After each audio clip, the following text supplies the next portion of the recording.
am a smartphone. నేను smart ఫోన్ని. Would you like to meet my friends? They are all are my friends.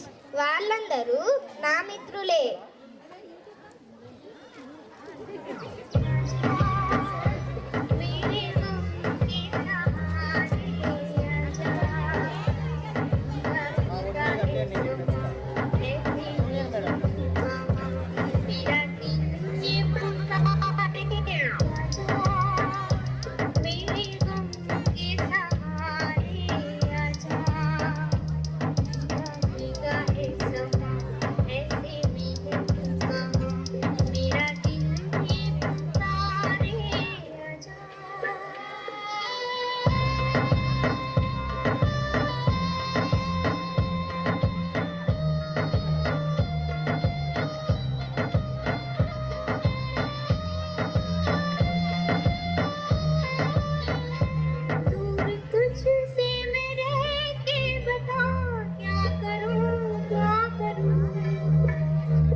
Ayaan Facebook.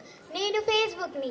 నేనంటే తెలియని వాళ్ళు ఎవరూ లేరు. I am the supreme of all the social media. నేనంటే అందరికీ ఎంత ఇష్టం అంటే ఇదిగో ఇప్పుడు కూడా మీలో ఎవరో ఒకళ్ళు నన్ను చూస్తూనే ఉన్నారు. నాతో ఎప్పుడు స్టోరీస్ పెట్టడం, వీడియోస్ చేయడం, పోస్ట్ పెడుతూ ఉంటారు. నేను సుప్రీంని. నాతోనే అన్ని సోషల్ మీడియా అకౌంట్స్ వచ్చాయి. అందువల్ల నేనంటే అందరికీ ఎంత ఇష్టం. మరి నేనంటే ఇష్టం లేని వారు ఎవరైనా ఉన్నారా?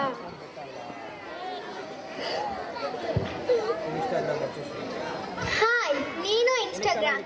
I embraced all the social media. నేను అందరినీ పిచ్చి వాళ్ళని చేసేస్తాను. నేనంటే అందరికీ ఎంత ఇష్టం అంటే వాళ్ళ పనులను కూడా మర్చిపోతారు. ఎప్పుడు నాతోనే టైం స్పెండ్ చేస్తూ ఉంటారు.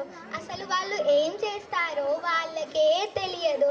ఎప్పుడు వీడియోస్ చేయడం, రీల్స్ చేసి పోస్ట్ చేయడం వంటివి చేస్తూ ఉంటారు. మరి నేనంటే అంత ఇష్టం కదా.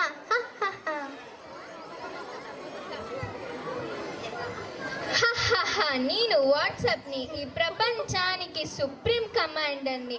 I'm the supreme commander of all this social media. నేను అందరి ఇమాజినేషన్ క్యాప్చర్ చేసి వాళ్ళని కాసేపట్ల నా బుప్పెట్లో పట్టేస్తాను. అందరూ నా followers. Everybody is my followers and everybody is addicted with me and always connected with me. Ha ha ha. నేను మీ గూగుల్ని. నాకు తెలిసినంత ఈ లోకంలో ఎవ్వరికి తెలియదు. ఈవెన్ ఆ గాడ్కి కూడా తెలియనిది నాకు తెలుసు. I'm the brand ambassador of this fake world. I am the YouTube. నేను మీ యూట్యూబ్ని. 2000 millions of people are using me. అందరూ నా ఫాలోవర్సే. చిన్నపిల్లల దగ్గర నుంచి పెద్దవాళ్ళ వరకు అందరూ నా ఎడిక్టర్సే. నేను లేకుండా ఒక్క నిమిషం కూడా ఎవ్వరూ ఉండలేరు. మరి చిన్నపిల్లలు అంటారా, వాళ్ళ గురించి స్పెషల్గా చెప్పాల్సిన అవసరమే లేదు. Okay, once again I'm playing song.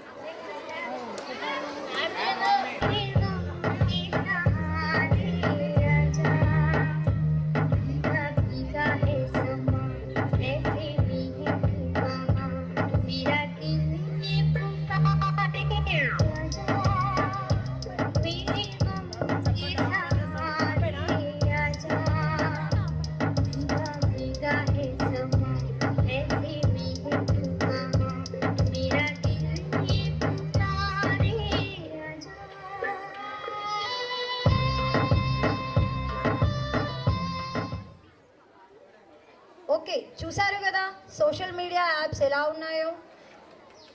Now దీని దుష్ప్రభావం ఎలా ఉందో, పిల్లల మీద ఎలా సైడ్ ఎఫెక్ట్స్ని చూపిస్తుందో చిన్న రోల్ ప్లే ద్వారా తెలుసుకుందాం.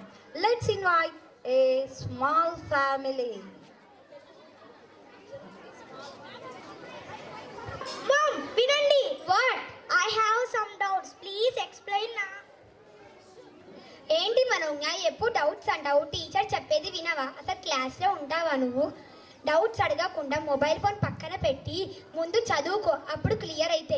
వెళ్ళి మీ ఫాదర్కి అడుగు, నేను బిజినెస్ కాల్లో బిజీగా ఉన్నా.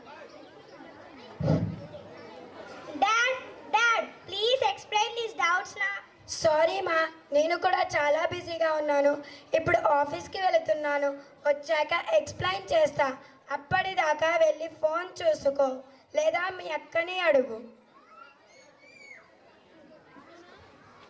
చూస్తున్నావుగా Manognya, sister please explain this doubts నా. చూస్తున్నావుగా మనోజ్ఞ, నేను చాలా బిజీగా ఉన్నాను. ఇక్కడ రీల్స్ షేర్ చేస్తున్నాను. డిస్టర్బ్ చెయ్యకు మనోజ్ఞ, వెళ్ళు.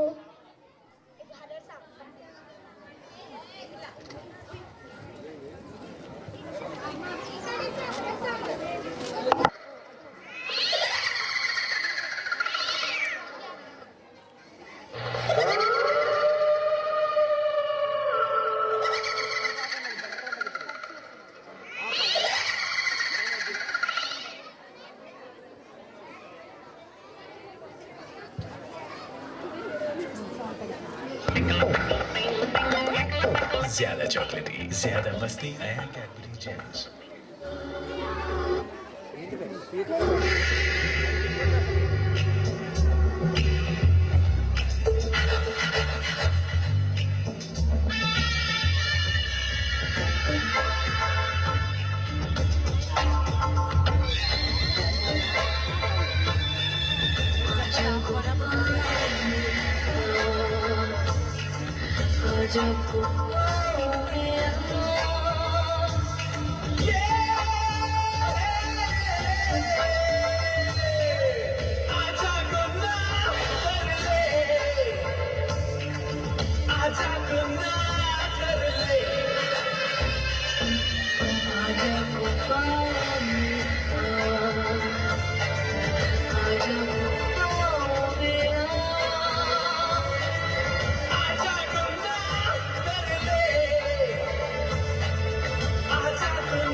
Hey, what happened, Manognya? Wake up. Hey, Manognya. Hey, Manognya, wake up, girl.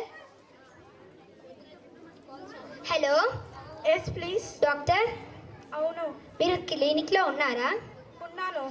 ఈమె ఎందుకో పిచ్చి పిచ్చిగా చేస్తుంది డాక్టర్, ఒకసారి వస్తారా? వస్తాను.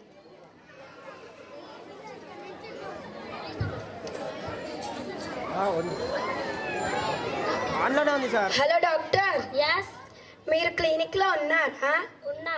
మా పిల్లలు ఇద్దరు పిచ్చి వాళ్ళ పిచ్చి పిచ్చిగా చేస్తున్నారు, ఒకసారి తీసుకొని వస్తాం. ఓకే.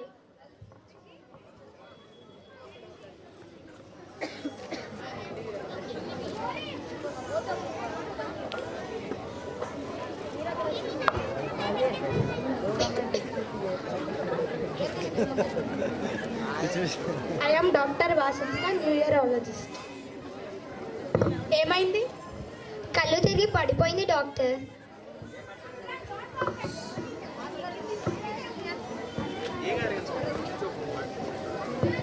ఈమె ఎక్కువగా ఫోన్కి అట్రాక్ట్ అవ్వడం వల్ల ఈమె నర్వస్ సిస్టమ్ డ్యామేజ్ అయింది. ఇప్పుడు మీరు ఏమి చెప్పినా ఆమె వినదు. మరి ఇప్పుడు ఏం చేస్తే తను మంచిగా అవుతుంది డాక్టర్? ఈ మెడిసిన్స్ వాడి అలాగే తన ఫోన్ నుంచి దూరంగా ఉంచండి. ఏం చేయాలి డాక్టర్ ఇప్పుడు? ఈ మెడిసిన్స్ వాడి తన్ని ఫోన్ నుంచి దూరంగా ఉంచండి.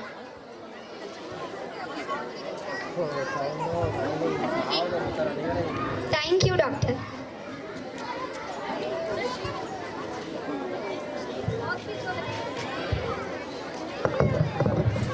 I am the doctor Chaitanya, ophthalmologist, అంటే కంటి డాక్టర్ని. ఈమె ఎక్కువగా మొబైల్ చూడడం వల్ల కంటి పొరలు డ్యామేజ్ అయ్యాయి.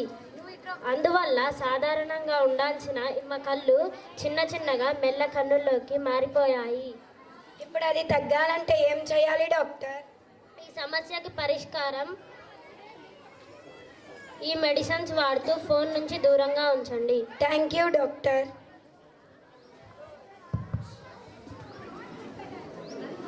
చూశారు కదా సోషల్ మీడియా ఎలా ఎఫెక్ట్ చూపిస్తుందో.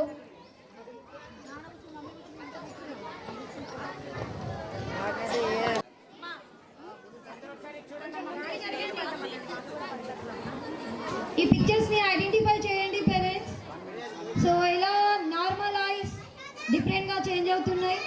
సో వాళ్ళ మైండ్ స్ట్రెస్ డిస్టర్బ్ అయిపోతుంది, మెంటల్గా డిస్టర్బ్ అయిపోతున్నారు. అసలు వాళ్ళు ఏం చేస్తున్నారో వాళ్ళకే తెలియకుండా తయారైపోతున్నారు. అంటే ఈ స్క్రిప్ట్ యొక్క ముఖ్య ఉద్దేశం ఏమిటంటే పిల్లలను మొబైల్ నుండి దూరంగా ఉంచాలి. ఎప్పుడు అయితే మనం పిల్లలను మొబైల్ నుండి దూరంగా ఉంచుతామో ఆటోమేటిక్గా వాళ్ళ లైఫ్ అనేది మంచిగా ఉంటుంది. అసలు ఫస్ట్ మనం మొబైల్ చూడవద్దు. అంటే తల్లిదండ్రులమైన మేము మొబైల్ చూడకపోతే వాళ్ళు కూడా మొబైల్ చూడదు. మనం అవసరానికి మాత్రమే మొబైల్ చూడాలి. వాళ్ళకి మొబైల్స్ అవసరం ఉండదు కదా. ఇవాళ రేపు పిల్లలు ఎలా ఉన్నారంటే